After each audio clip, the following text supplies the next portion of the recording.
नमस्कार। तो आज हम एक कहानी देखने वाले हैं। एक ऐसी कहानी जो इस बारे में है कि कैसे सिर्फ हमारे देखने का नजरिया बदल जाने से पूरी दुनिया को समझने का तरीका ही बदल जाता है। चलिए शुरू करते हैं।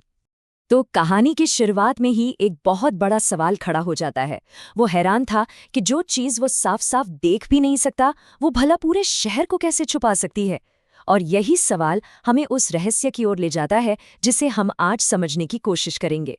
कहानी रोहन की एक बिल्कुल आम सुबह से शुरू होती है, लेकिन उस सुबह कुछ ऐसा हुआ जिसने उसकी रोज की दुनिया पर, कह सकते हैं, एक अनदेखे पर्दे से पहरा दे दिया था।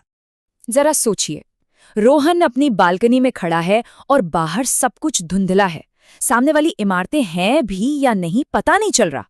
सूरज की रोशनी भी एक मोटी भूरी चादर के पीछे छिप गई है और नीचे सड़क पर गाड़ियां, वो तो बस परछाइयों की तरह गुजर रही हैं। प्रदूषण, ये शब्द उसने सुना तो था, पढ़ा भी था, पर वो हमेशा एक किताबी बात लगती थी, आज से पहले। और बस यहीं पर सब कुछ बदल जाता है। वो शब्द जो अब तक किताबों में था, वो अब उसकी अपनी हकीकत बन गया। देखिए, प्रदूषण के बारे में जानना एक बात है और उसे अपनी हर सांस में महसूस करना वो बिल्कुल दूसरी बात है। तो ये जो उलझन थी रोहन के मन में, उसका जवाब उसे मिलने वाला था अपनी क्लासरूम में।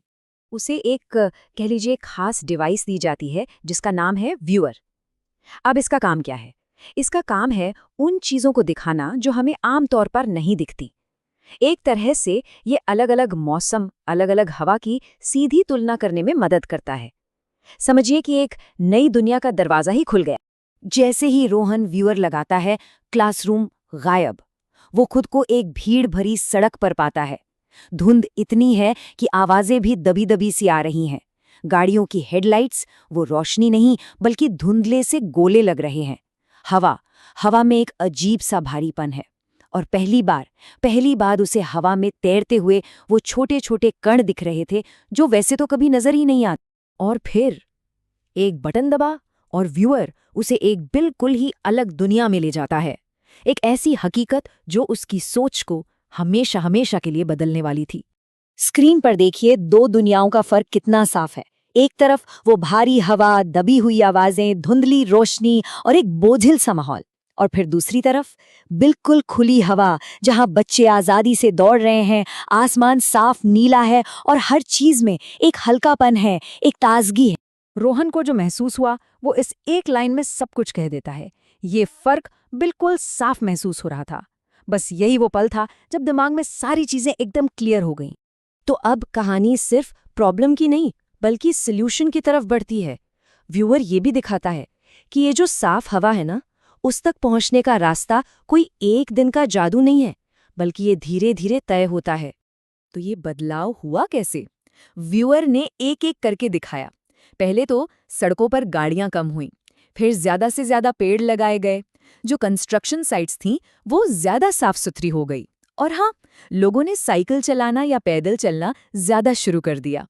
और इसमें सबसे जरूरी बात यह थी कि यह सुधार धीरे धीरे महसूस हुआ, जो कई छोटे छोटे खामोश फैसलों से बना था।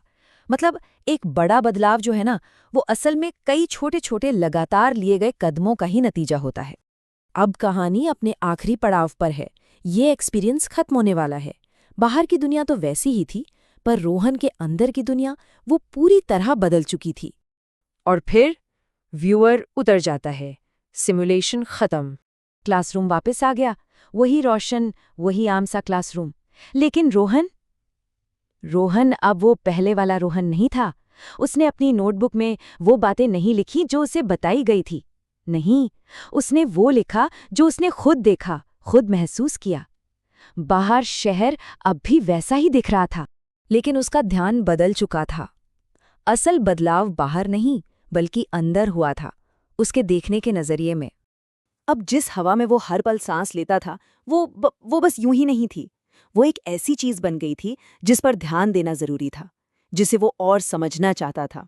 और ये कहानी हमें एक बहुत अहम सवाल पर लाकर छोड़ देती है। हमारे आसपास ऐसी कौन सी अनदेखी चीज है जिस पर शायद हमारा ध्यान जाना चाहिए?